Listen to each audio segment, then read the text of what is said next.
Right, is that everyone for the next tower tour? Okay, well come on in.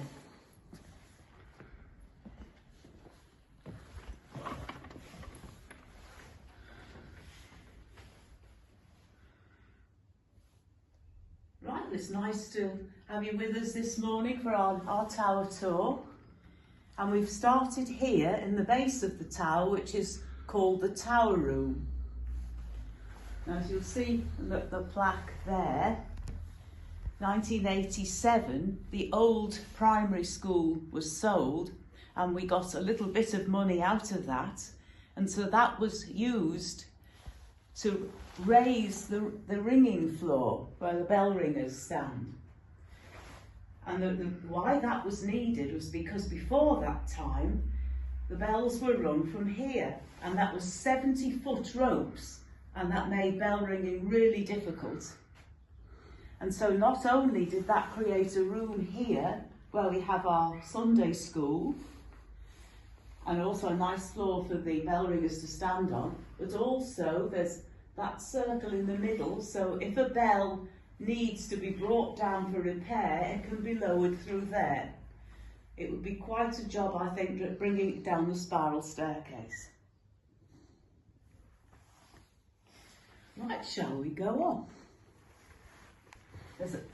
Depending on what you count as a step, there are around 90 steps up and 90 steps back. So I hope you're feeling fit this morning.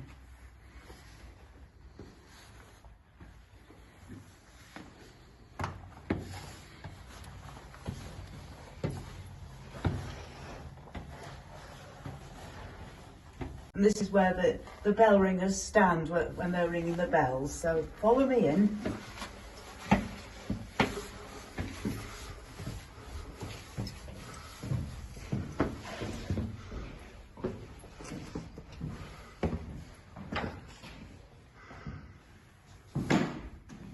So you can see the mat, little circle of mats that the bell ringers stand when they're ringing. And so next time you hear the bells ringing, you can imagine them all standing on the mats with their ropes, which you can see here.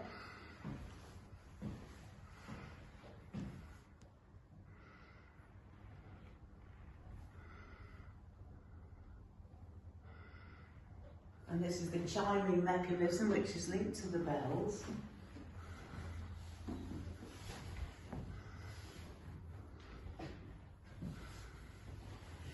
We've got 8 bells in this tower. The first, as you can see from the plaque there, the first 6 were added many years ago, and then the second 2 were added at the beginning of the 20th century, 1908, and they're on a separate frame. And currently the church, and particularly the bell ringers, are trying to raise tens of thousands of pounds because the bells are in urgent need of refurbishment. And this is a good opportunity to see the west window, which you can't see the detail as easily from outside.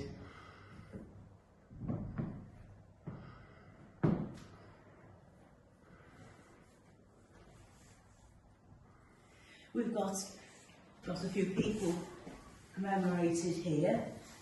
This is a plaque for the Cressner family, and this is the same Cressner family that had the big plaque inside the church door. And you may well have seen downstairs that he was very generous. He left £2 a year to buy bread for the poor of the parish, and £3 a year for the upkeep of his monument, so you can see what his priorities were. And here we have a small picture of a gamekeeper, Abraham Plaistow. He was the gamekeeper to the Buxton family who lived in Colne Place. Their son, Thomas Fole Buxton, was a rather badly behaved, wayward teenager, and this illiterate gamekeeper was the only person who could set him on the straight and narrow. And this had wonderful results, because when Thomas Fole Buxton grew up, he went into Parliament and he helped Wilberforce to bring an end to the slave trade. Do you remember the old £5 note? Why am I mentioning it here? Well, if you turn it over, you'll see on the back Elizabeth Fry, the prison reformer, but also standing on the left here is Thomas Fole Buxton. Elizabeth Fry was his sister-in-law, and here they are reading to the inmates of Newgate Jail.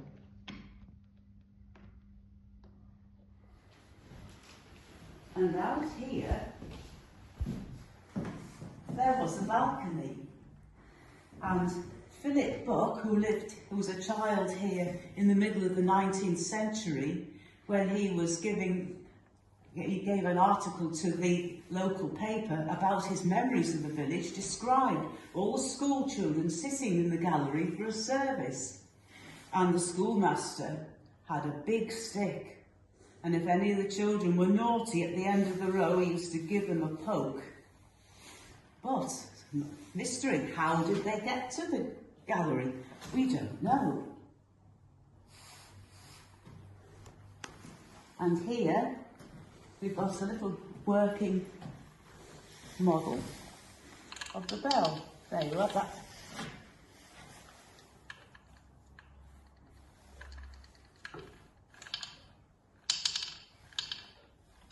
Probably just about see the little clanger in the bell going when it's pulled.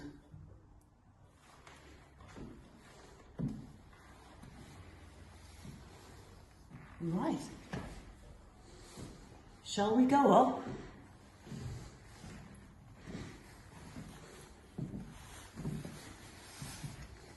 Now here you've got to be very careful because the step goes down before it goes up again. And I will try not to demonstrate that by falling down.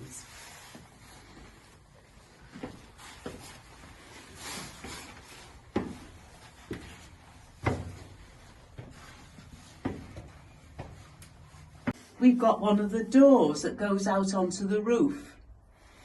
And it's useful for checking and making sure there's no snow to be shovelled away.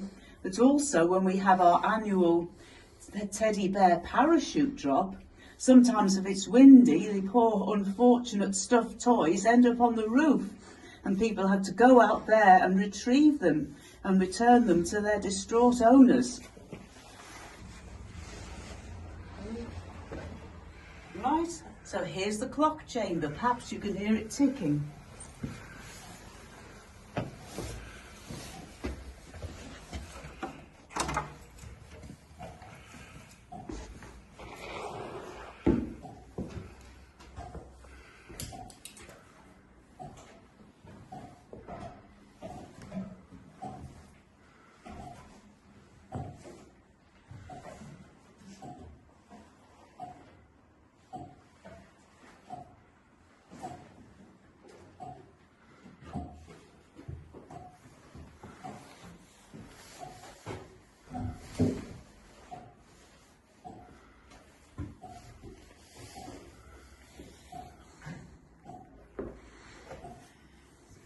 These days, the clock is kept going by electricity. But years ago, I think up to the sort of late 1950s, a man called Clocky Mays, who, not surprisingly, had a watch and clock shop where Percival's is now, used to come up here and wind it by hand. And when he got into his early 90s, he thought that perhaps it was a good time to stop.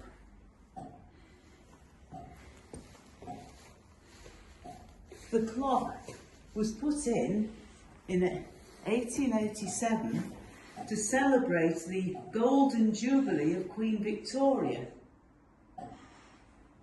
And before that, the cuttings from the local paper say that the clock had a triangular face and only one hand. So let's just hope it was the hour hand. This part of the mechanism, the weights can be adjusted, and in the old days they were adjusted by putting coins on them. So there's quite a fine fine adjustment had to be made. I mean, you don't need an Excel spreadsheet, you see, it's just all chalked onto the post.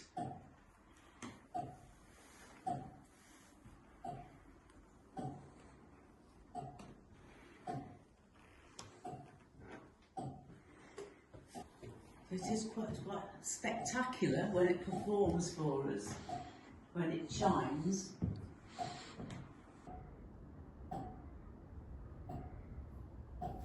And here's the wooden staircase that leads up to the clock. But we can't go up there today, but if you could, this is what you would see.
Right, and here we have yet another church mystery. You can see the black mark going up the wall there.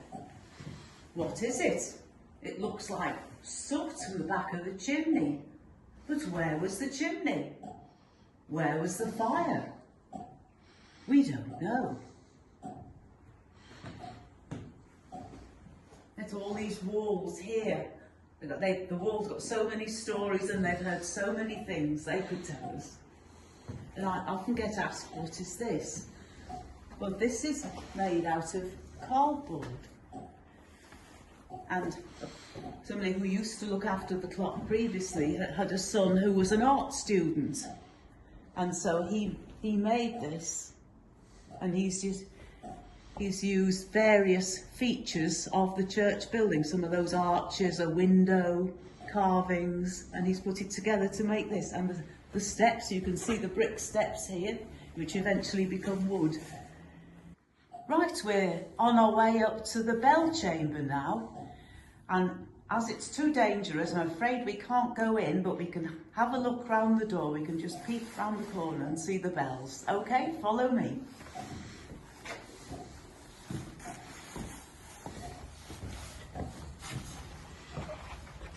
Here we are, and here's the bell chamber.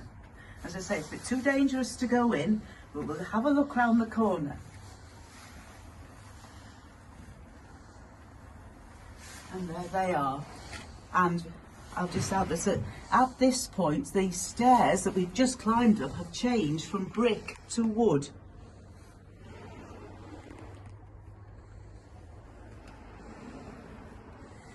Right, let's have a look at the bells.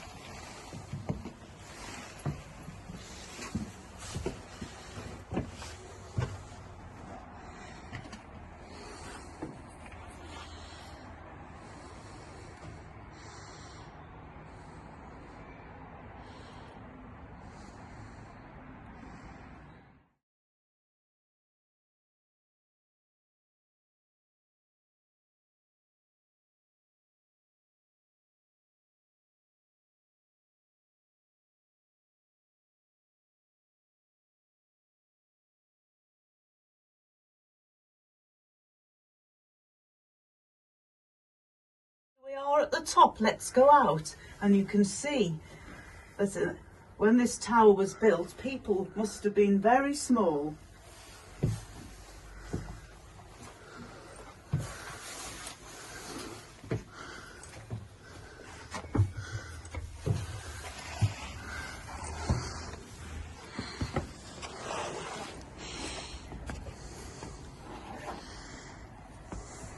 And here we are at the top of the tower.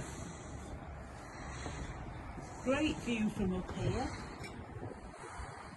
Flagpole, and then we've still got the star up. You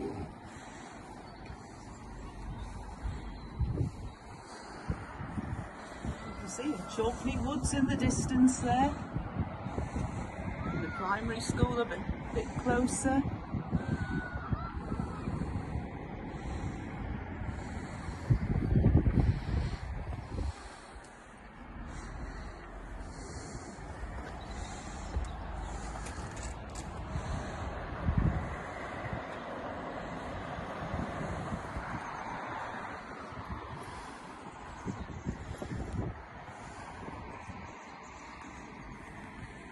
And in very distance we've got Colne Church, but sadly it's a bit misty today so we can't see it that well.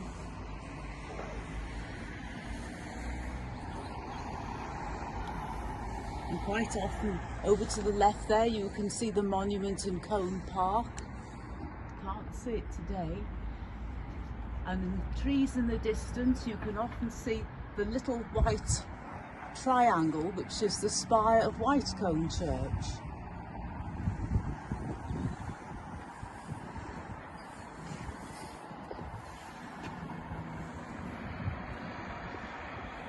And also on a good day, in between the trees, you can sometimes see a little white square, which is the tower of Wakescombe Church, but we can't see it today.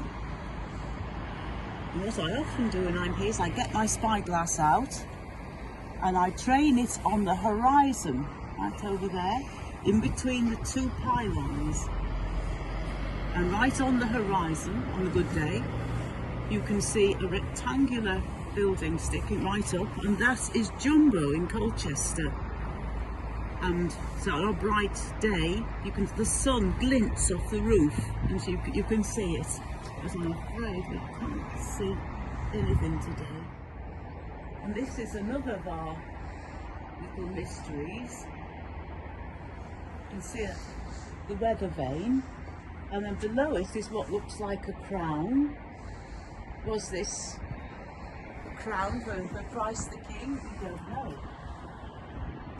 And below it, there's a bell, and the inscription on it is from the Ecclesiastes, for every time there is a season, etc.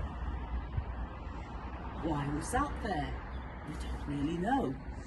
Was it to warn of the impending arrival of the Royalists during the Civil War, because this was a parliamentarian area? We don't know. And you can't ring it now because it hasn't got a clanger in it. Right, has everyone finished now? Have you taken the photos you want to take? Good, okay. Right, we'll make our way down then.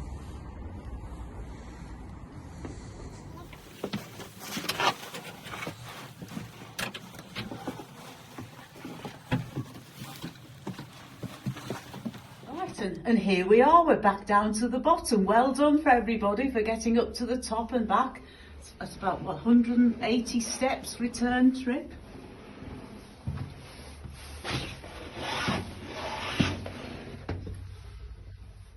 Right, well, thank you very much for coming, everyone. I hope you enjoyed your trip up the tower and that you're not too exhausted. And if you'd like to come again, please come again and join us.